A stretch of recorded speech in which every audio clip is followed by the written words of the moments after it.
প্রতিদিন কি যে রান্না করব কি দিয়ে মানে মিলানোটাই অনেক কষ্টকর হয়ে যায়। মানে মাথায় আসে না কি দিয়ে কি রান্না করব।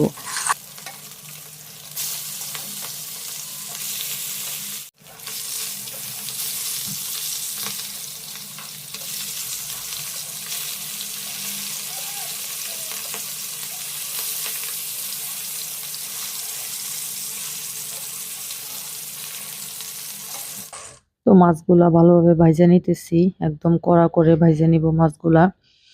আর এই রান্না করব আলু বেগুন দিয়ে। তো আজকে বিদায় খানা আপুরা চলে যাবে আজকে। এর জন্য আরকি ভাবলাম যে কি রান্না করব, তো মাছই রান্না করি। তো এই ভিডিওগুলা আগে থেকেই করা ছিল। আমি ভিডিও আর ছাড়তে পারিনি, অনেকদিন যাবত হইছে একটু তো ঝামেলার কারণে। তো এখন এই যে আবার ইনশাল্লাহ ছাড়বো এক এক করে সব ভিডিও। তো অনেকগুলা ভিডিওই জমা হয়ে আছে কিন্তু ছাড়া হইতেছে না। তো এমনিও একটু ঝামেলা ছিল, তারপরে একটু অলসতা সব মিলাইয়া আরকি ছাড়া হয় না। তো এখানে যে ভালোভাবে মসলাটা কষায় নিব, তারপরে আরকি মাছটা রান্না করব। ১ম এ ভুনা করতে চাইছিলাম মাছটা। তো আপু, মাহিন, সাদিয়া ওরা সবাই ভুনা খাবে না, বলতেছে তরকারি দিয়েই রান্না কর। তো ভাবলাম যেহেতু ওদের জন্য রান্না করা, ওদের পছন্দ মতোই রান্না করি। তো এর জন্য আরকি আবার আলু বেগুন দিয়ে রান্না করলাম। আমি ভাবছিলাম টমেটো দিয়ে ভুনা করব। এর জন্য আরকি। তো আমি ১ম এ আলুগুলা একটু কষায় নিতেছি। নয়তোবা বেগুন আর আলু যদি একসঙ্গে দেই, তাহলে বেগুনগুলো একদমই গলে যাবে। খাইতে ভাল লাগবে না তরকারিটা। এর জন্য আমি সবসময় আলু বেগুন দিয়ে তরকারি রান্না করলে একটু বেগুনটা কষায় নেই। এভাবে রান্না করলে খুবই টেস্ট হয়। আর বেগুন দিয়ে যেকোনো মাছ রান্না করলে খুবই টেস্ট হয়। সব তরকারির সাথেই যায়। তো পটল দিতে চাইছিলাম যেহেতু আপুরা খাবে। আপু আবার পটলের তরকারিটা খাইতে পারে না, অতটা পছন্দ না। ভাজি-টাজাও বা একটু খায়, মানে তরকারি একেবারেই খায় না। তো ১ম এই ভাবছিলাম যে টমেটো দিয়ে ধইনা পাতা দিয়ে ভুনা করব।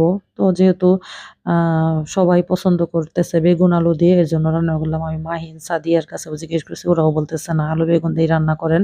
এর জন্য আরকি ওদের পছন্দ মতনই রান্না করলাম। আর সেদিন যে বড় মাছটা আনছিলাম ৪ কেজি ওজনের, ওই বড় মাছটা আরকি। তো ১ম এ মাথাটা ডাল দিয়ে রান্না করতে চাইছিলাম। আবিরের আব্বু বলছে, তো যেহেতু মাথা ভাইজা ডালের ভিতর দিলে মজা লাগবে না, এজন্য আর রান্না করিনি।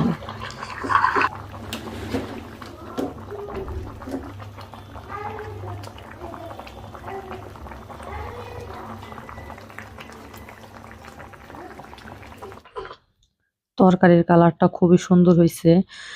মাশাআল্লাহ। তো এদিকে আমি যে এবার একটু কাঁচামরিচও দিয়ে দিলাম ফ্লেভারের জন্য। আর ধইনা পাতা দিয়ে দিলাম। পুরা মনে হইতেছে শীতের একটা তরকারি। আর শীতের দিনে যেরকম ধইনা পাতা দিয়ে সব তরকারি রান্না করে না, খুবই ভালো লাগে।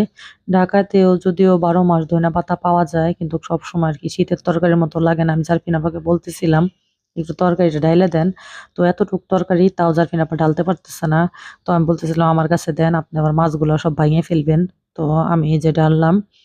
আ মানে আরকি তরকারি মানে বেশি একটা না, কিন্তু মাথাগুলো অনেক বড়, তো এর জন্য আরকি পুরা বোলটা ভইরা গেছে। ৪ কেজি ওজনের রুই মাছ আনছিলাম যে, সেই মাছের মাথাটা আরকি রান্না করা হয় নাই।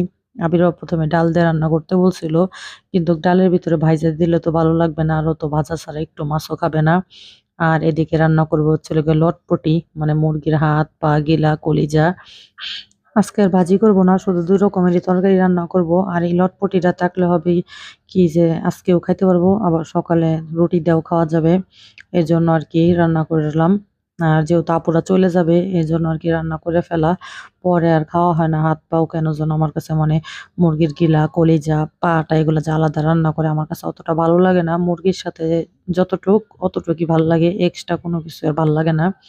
তো এজন্য আরকি আপুরা থাকতে, থাকতেই রান্না করতেছি। তো এই যে সুন্দরভাবে কষায় নিব। আর আমি একদমই ঝোল রাখবো না, একদম ভুনা, ভুনা করব। তো ভালোভাবে মসলাটা কষায়া তো দিয়ে দিলাম। তো আগে থেকে বাইছে রেডি করে রাখছিলাম। এখানে আবার চামড়াও ছিল। তো এগুলা দিয়ে ১ম এ ডাল রান্না করতে চেয়েছিলাম। আবার ভাবলাম যে দরকার নাই। এমনিই ভুনা করি, তাও খাওয়া হয়ে যাবে। আর খাওয়া না হইলে ফ্রিজে থাকলে সেই তরকারিটা আর খাওয়াই হইতেছে না, শুধু গড়াগড়ি পারতেছে। তো আমি এদিকে জিরা বাইটাও দিয়ে দিছি। তো প্রায় তরকারিটা কষানো হয়ে গেছে। এই যে সুন্দর একটা কালার আসছে। আর খাইতেও মানে টেস্ট হবে দেখেই মনে হইতেছে। আসলে যে জিনিস দেখতেও ভালো লাগে, খাইতেও ভালো লাগে। তো যেহেতু এই মুরগি পাকিস্তানি মুরগি সিদ্ধ হইতে বেশি সময় লাগবে না। এজন্য আরকি আমি সামান্য পরিমাণ পানি দিলাম। বেশি একটা পানি ঝোল রাখবো না। এজন্য আরকি পরিমাণে কম দিয়ে দিলাম। আর ওদিকে তরকারি হয়ে গেছে, ভাজি-টাজি কিছুই করব না। এটাই খাওয়া হয় নাকি সন্দেহ। আর যাই রান্না করি মানে রয়েই যায়।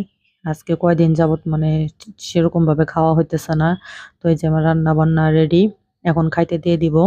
তো এই যে খাইতে দিয়ে দিলাম। আপু, সাদিয়া আমরা এখন সবাই একসাথে খাইতে বইসা পড়বো। তো আমি মাথাটা আপুকে আর সাদিয়াকে দিব। যেহেতু ওরা মেহমান এজন্য ওদেরকে দিব। আর সাদিয়া বলতেছে আরকি খাবে না। আমাকে খাইতে বলতেছে। কিন্তু তারপরেও আমি বলতেছি, "তুই খা। তোর খাওয়ার দরকার আছে।" আ তো দিয়ে দিলাম। আর সাদিয়ার আমরা আজকে কয়দিন যাবত আরকি ঠিকমতো খাইতে পারতেছি না। তো আপুকে দিয়ে দিলাম তরকারি।